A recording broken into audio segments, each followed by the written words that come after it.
23वां अध्याय वर्णन आंवला तुलसी जान, पढ़ने सुनने से हो जाए कल्याण। हेलो दोस्तों, हमारे चैनल रंग बिरंगी दुनिया में आप सभी का स्वागत है। नारद जी बोले, हे राजन, यही कारण है कि कार्तिक मास व्रत उद्यापन में तुलसी की जड़ में भगवान विष्णु की पूजा की जाती है। तुलसी भगवान विष्णु को अधिक प्रीति प्रदान करने वाले हैं,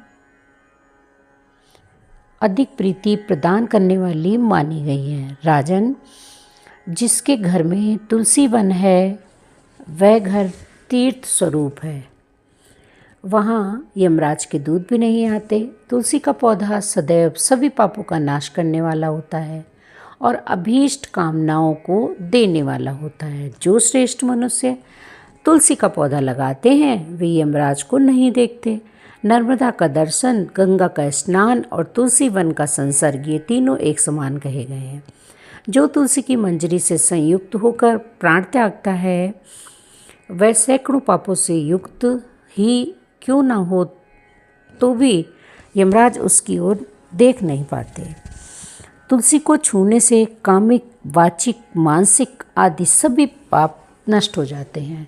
जो मनुष्य तुलसी दल से भगवान का पूजन करते हैं वे पुनः गर्भ में नहीं आते, अतः जन्म मरण के चक्कर से छूट जाते हैं। तुलसी दल में पुष्कर आदि समस्त तीर्थ, गंगा आदि नदियाँ और विष्णु प्रभृति सभी देवता निवास करते हैं। हे राजन, जो मनुष्य तुलसी के काष्ठ का चंदन लगाते हैं उन्हें सहज ही मुक्ति प्राप्त हो जाती है। उनके द्वारा किए गए पाप उनके शरीर को छू भी नहीं पाते। जहाँ तुलसी के पौधे की छाया होती है वहीं पितरों की तृप्ति के लिए श्राद्ध करना चाहिए।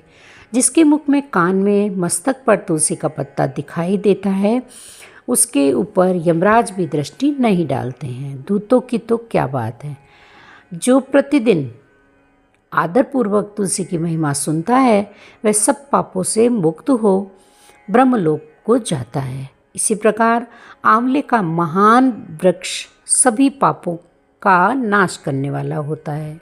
आंवले का वृक्ष भगवान विष्णु को प्रिय है।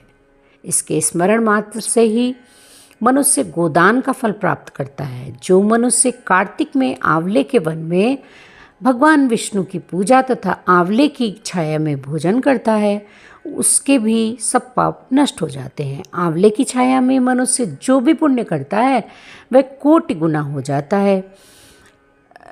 जो मनुष्य आंवले की छाया के नीचे कार्तिक में ब्राह्मण दंपत्ति को एक बार भी भोजन देकर स्वयं भोजन करता है वह अन्न दोष से मुक्त हो जाता है। लक्ष्मी प्राप्ति की इच्छा करने वाले मनुष्य को सदैव आंवले में स्नान करना चाहिए। आंवले से स्नान करना चाहिए। नवमी, अमावस्या, सप्तमी, संक्रांति, रविवार, चंद्र ग्रहण तथा सूर्य ग्रहण के दिन आंवले से स्नान नहीं करना चाहिए। जो मनुष्य आंवले की छाया में बैठकर पिंडदान करता है उसके पितर भगवान विष्णु के प्रसाद से मोक्ष को प्राप्त होते हैं। जो मनुष्य आंवले के फल और तुलसी दल को पानी में मिलाकर स्नान करता है उसे गंगा स्नान का फल मिल जाता है। जो मनुष्य आंवले के पत्तों और फलों से देवताओं का पूजन करता है उसे स्वर्ण, मणि और मोतियों द्वारा पूजन का फल प्राप्त होता है। कार्तिक मास में जब सूर्य तुला राशि में होता है तब सभी तीर्थ, ऋषि, देवता और सभी यज्ञ आंवले के वृक्ष में वास करते हैं। जो मनुष्य द्वादशी तिथि को तुलसी दल और कार्तिक में आंवले की छाया में बैठकर भोजन करता है उसके 1 वर्ष तक अनसंसर्ग से उत्पन्न हुए पापों का नाश हो जाता है। जो मनुष्य कार्तिक में आंवले की जड़ में विष्णु जी का पूजन करता है उसे श्री विष्णु क्षेत्रों के पूजन का फल मिल जाता है। आंवले और तुलसी की महत्ता का वर्णन करने में श्री ब्रह्मा जी भी समर्थ नहीं है। इसलिए धात्री और तुलसी जी की जन्म कथा सुनने से मनुष्य अपने वंश सहित भक्ति को प्राप्त हो जाता है। इस प्रकार 23वां अध्याय पूरा हुआ। लिखवाओ से निज दया से सुंदर भाव बताकर कार्तिक मास 24वां अध्याय सुनो सभी कान लगाकर। राजा पृथु जी बोले कि हे मुनिश्रेष्ठ, आपने तुलसी के इतिहास, व्रत, महात्म्य के विषय में कहा।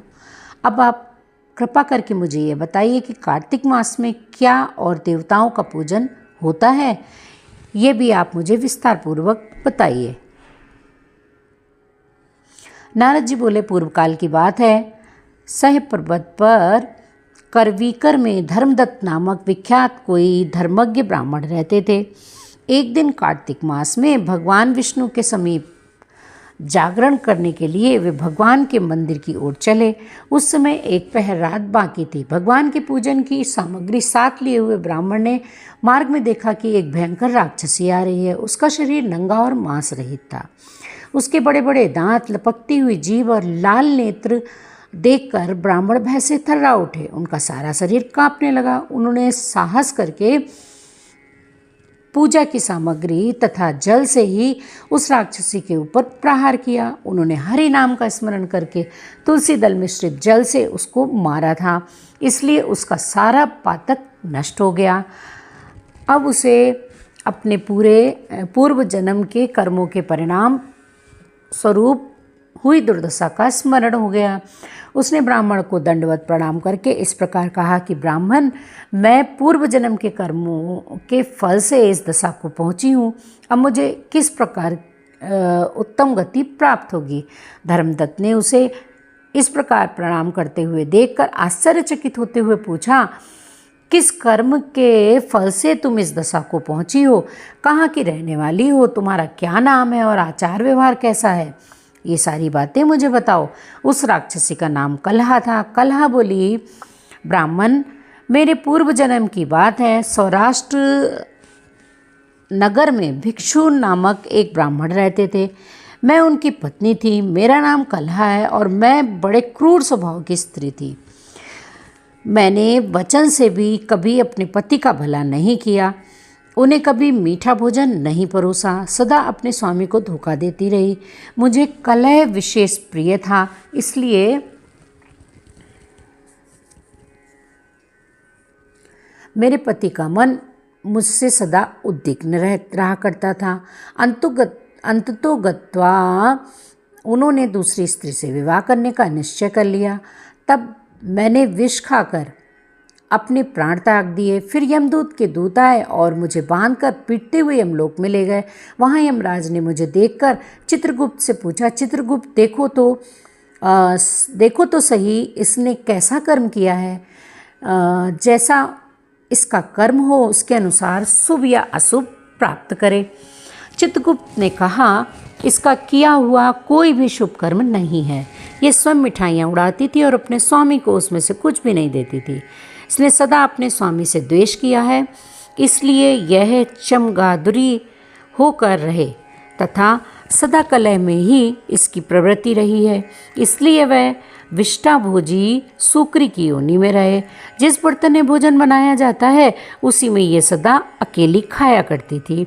अतः उसके दोष से वह अपनी ही संतान का भाड़ करने वाली बिल्ली हो। उसने अपने पति को निमित्त बनाकर आत्मघात किया है।